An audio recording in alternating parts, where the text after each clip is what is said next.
La Sibérie, une terre vaste, sauvage et glaciale. Pour beaucoup, un lieu inhospitalier et isolé. Recouverte de neige et de glace une grande partie de l'année, les températures ici peuvent chuter à des niveaux inimaginables. Mais cette région n'est-elle qu'un désert gelé? Regardez de plus près, et vous découvrirez une terre de contrastes surprenants, un lieu d'une immense beauté et de merveilles naturelles sans pareil. Aujourd'hui, nous allons explorer les mystères, l'histoire et les curiosités de la Sibérie, l'une des régions les plus extrêmes et fascinantes de la planète. La Sibérie. Le nom même évoque des images d'une terre désolée et gelée, un lieu d'exil et de souffrance. Et s'il est vrai que la Sibérie présente des défis considérables à l'habitation humaine, elle est loin d'être une région sauvage et désolée.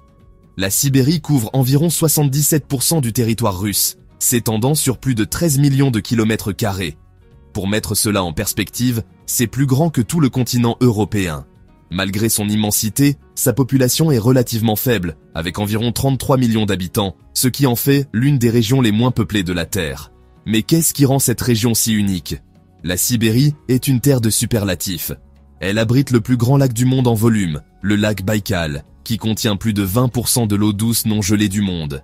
Elle possède certaines des forêts les plus étendues de la planète, de vastes étendues de taïga boréale qui s'étendent sur des milliers de kilomètres. Et elle abrite une diversité surprenante de vie, du tigre de Sibérie emblématique au léopard des neiges insaisissable. Pourtant, la vie trouve un moyen de prospérer, même dans ces conditions difficiles. Rejoignez-nous pour un voyage au cœur de la Sibérie, à la découverte de ses paysages variés, à la rencontre de sa faune remarquable, et à la découverte des secrets de son histoire riche et souvent mouvementée. La Sibérie est synonyme de froid, un froid glacial et implacable. L'hiver ici n'est pas simplement une saison, c'est une force de la nature. Pendant des mois, la Terre est prise dans une emprise de glace et de neige, avec des températures plongeant à des profondeurs qui défient l'imagination. Dans le village d'Oymyakon, le mercure est connu pour avoir chuté à un incroyable moins 67,7 degrés Celsius, ce qui en fait l'un des endroits habités les plus froids de la Terre.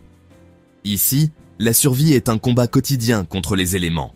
Les habitants d'Oymyakon se sont adaptés à cet environnement extrême au fil des générations. Ils portent des couches de fourrure et de peau d'animaux pour se protéger du froid mordant. Leurs maisons sont fortement isolées, avec des fenêtres à triple vitrage pour conserver la chaleur à l'intérieur. Les étés, bien que courts, peuvent être étonnamment intenses, avec des températures atteignant 30 degrés Celsius ou plus dans certaines régions. Le pergélisol, une couche de sol gelé en permanence, sous-tend une grande partie de la région, créant de vastes zones de sol gorgées d'eau pendant les mois d'été. Cependant, le changement climatique provoque le dégel du pergélisol à un rythme alarmant, menaçant de libérer dans l'atmosphère d'énormes quantités de méthane, un puissant gaz à effet de serre. Malgré son climat rigoureux, la Sibérie regorge de vie. De la toundra arctique gelée aux denses forêts boréales, cette vaste région abrite un éventail surprenant de plantes et d'animaux, chacun étant adapté de façon unique pour survivre dans cet environnement difficile. La taïga sibérienne, l'un des plus grands biomes du monde, s'étend sur des milliers de kilomètres, une vaste étendue de forêts de conifères, dominée par des mélèzes, des pins et des épicéas. Ces forêts abritent un éventail de créatures emblématiques. Le tigre de l'amour, le plus grand félin du monde, parcourt les forêts de l'extrême-orient russe, ses rayures orange et noires distinctives lui offrant un camouflage lorsqu'il traque ses proies.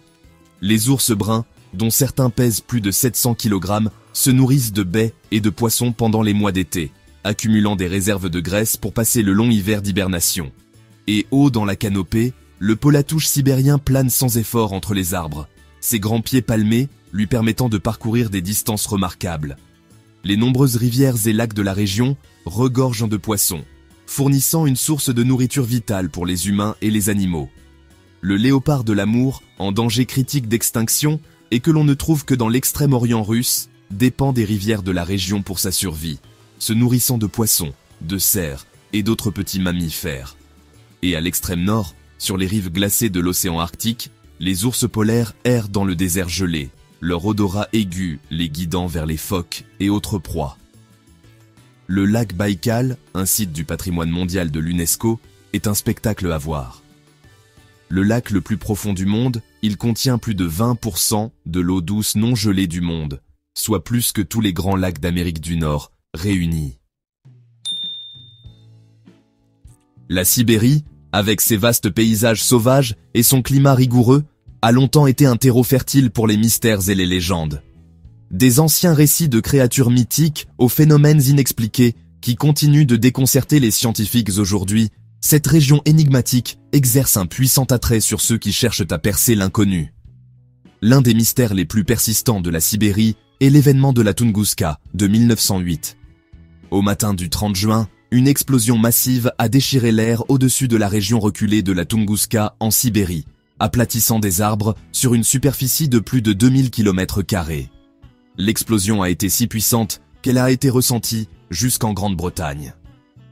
Pourtant, malgré des décennies d'enquête, la cause exacte de l'événement de la Tunguska reste un sujet de débat. Certains scientifiques pensent que l'explosion a été causée par un astéroïde ou une comète qui a explosé dans l'atmosphère. D'autres spéculent qu'elle pourrait avoir été causée par une explosion de gaz naturel ou même par un petit trou noir traversant la Terre. Un autre phénomène intrigant est l'apparition de cratères géants dans la toundra sibérienne. Ces cratères, dont certains mesurent des dizaines de mètres de diamètre, semblent s'être formés soudainement et violemment, laissant derrière eux une traînée de débris et d'arbres brisés. Alors que la cause exacte de ces cratères est encore à l'étude, les scientifiques pensent qu'ils pourraient être liés au dégel du pergélisol, qui peut libérer de grandes quantités de méthane, créant une pression souterraine qui finit par éclater à la surface. Les mystères de la Sibérie s'étendent au-delà du domaine scientifique, avec des légendes indigènes de créatures mythiques comme le Tchouchtchouna et le Tchernobog, offrant un aperçu du riche folklore et de la mythologie qui ont façonné la culture sibérienne pendant des générations. L'histoire de la Sibérie est aussi dure et impitoyable que son paysage. Pendant des siècles, cette vaste région a été associée à l'exil, à l'emprisonnement et à des souffrances inimaginables. Sous le règne des tsars, la Sibérie est devenue un dépotoir pour les prisonniers politiques, les criminels et tous ceux que l'État jugeait indésirables. Des milliers d'hommes, de femmes et d'enfants ont été conduits à travers l'Oural, enchaînés et menottés pour endurer une vie de dur labeur dans certaines des conditions les plus inhospitalières de la Terre. Mais c'est sous le régime soviétique que l'histoire sombre de la Sibérie a atteint son apogée. Après la révolution bolchevique de 1917, le nouveau gouvernement soviétique a établi un vaste réseau de camps de travaux forcés, connus sous le nom de goulags, à travers la région. Ces camps, souvent situés dans des zones reculées et inaccessibles, sont devenus synonymes de brutalité, de famine et de mort. Des millions de personnes ont été emprisonnées dans les goulags pendant l'ère soviétique, accusées de crimes contre l'État, de dissidence politique ou simplement considérées comme des ennemis du peuple. Les prisonniers étaient soumis à des travaux épuisants, à des rations alimentaires insuffisantes et à des traitements brutaux de la part de leurs geôliers. Beaucoup sont morts de faim, de maladie ou de surmenage, leurs corps souvent laissés sans sépulture dans le désert gelé. L'héritage des goulags continue de projeter une longue ombre sur la Sibérie. Les récits de ceux qui ont souffert et péri dans ces camps servent de rappel effrayant de la capacité humaine à la cruauté et de l'importance de la sauvegarde des droits de l'homme. Aujourd'hui encore, des décennies après la chute de l'Union soviétique, les cicatrices de ce chapitre sombre de l'histoire de la Sibérie restent gravées dans le paysage et dans la mémoire de ceux qui ont survécu. Pourtant, même au milieu des ténèbres, il y avait des lueurs d'espoir, avec des actes de courage, de résilience et de compassion qui brillaient dans les circonstances les plus désespérées.